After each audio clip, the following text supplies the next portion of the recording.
في الفيديو ده هنتكلم عن افضل الافلام المصريه من 2014 ل 2024. يعني هنختار فيلم واحد من كل سنه اللي شايف انه كان الافضل وحقق تاثير اكبر. انت حرامي بارد ووسخ. رشاد انا عايزك في مصيبه. بس قبل ما نبدا بفكركم تعملوا لايك شير سبسكرايب للقناه لان ده بيساعد في ظهور المحتوى اكتر على اليوتيوب. نبدأ بسنة 2014 اللي كانت فعلا انطلاقة للسينما المصرية بشكل جديد، لأن في السنة دي كان عندنا فيلم الفيل الأزرق الجزء الأول. طبعا كان فيه برضه أفلام حلوة جدا زي فيلم لا مؤاخذة وفيلم الجزيرة الجزء الثاني، بس أكيد الأفضل في السنة دي هو الفيل الأزرق. فيلم غير شكل السينما وأداء كريم عبد العزيز وخالد الصاوي خلى الفيلم في حتة تانية. فتحت تابوت راقدة في قصة حب ماتت من 10 سنين. انده امك بايه؟ ونيجي ل 2015 والفيلم الافضل بالنسبه لي في السنه دي هو الجزء الاول من السلسله الافضل في تاريخ السينما المصريه، ولاد رزق الجزء الاول. ونروح ل 2016 اللي كان فيها افلام مميزه برضه، شفنا فيها افلام زي لف ودوران اللي قدم كوميديا غير طبيعيه، وفيلم الهرم الرابع اللي حطنا في عالم الجريمه والهاكرز بشكل جديد في السينما المصريه. لكن بصراحه فيلم من 30 سنه كان الافضل بالنسبه لي في 2016 بقصته الغامضه اللي بتخليك عاوز تعرف اللي هيحصل في كل دقيقه. الفلوس دي ملعونه حمد نبيله سيطر على دي عيله خلاص، ولكننا لم ندرك انها بدايه اللعنه. ونيجي ل 2017 ودي كانت سنة غنية بالأفلام. في 2017 شفنا هروب اضطراري والخلية والكنز وحتى القرد بيتكلم. لكن مع كل ده فيلم بنك الحظ كان الأفضل بالنسبة لي. فيلم كوميدي بفكرة حلوة وأداء رهيب يخليك عاوز تتفرج على الفيلم تاني من كتر الضحك. البنك يومها هيبقى فيه 15 مليون جنيه. احنا اللي فكرنا الحكومة طبعا يعني.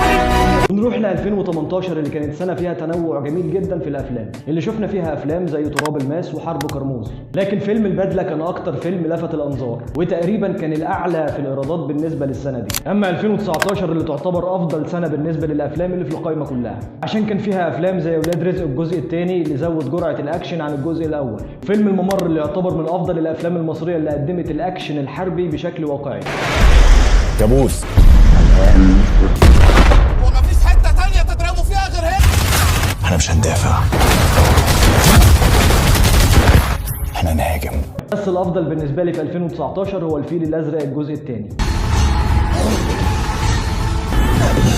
لا تخاف ولكن احذر. ونروح ل 2020 اللي رغم الظروف كان فيها افلام قويه زي فيلم الصندوق الاسود اللي قدمت فيه منى زكي اداء جامد وسط جو من الغموض، وكمان فيلم لص بغداد اللي كان الافضل في 2020. اما 2021 فكانت سنه التجديد في الافكار، شفنا فيلم موسى اللي دخل عالم الروبوتات بشكل مميز، وفيلم العارف اللي قدم لنا قصه عن عالم الهاكرز والصراعات الرقميه بشكل حديث، ومشاهد الاكشن المتقنه، وده الفيلم الافضل بالنسبه لي في 2021. اما الفيلم الافضل بالنسبه لي في 2022 هو كيرة والجن، عشان قدم لنا فتره تاريخيه مهمه وحبكه مثيره ودراما وطنيه خلت الفيلم الافضل بالنسبه لناس كتير.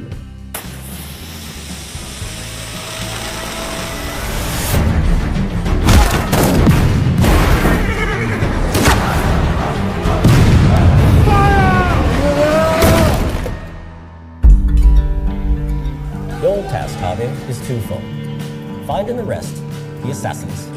Bring down the resistance.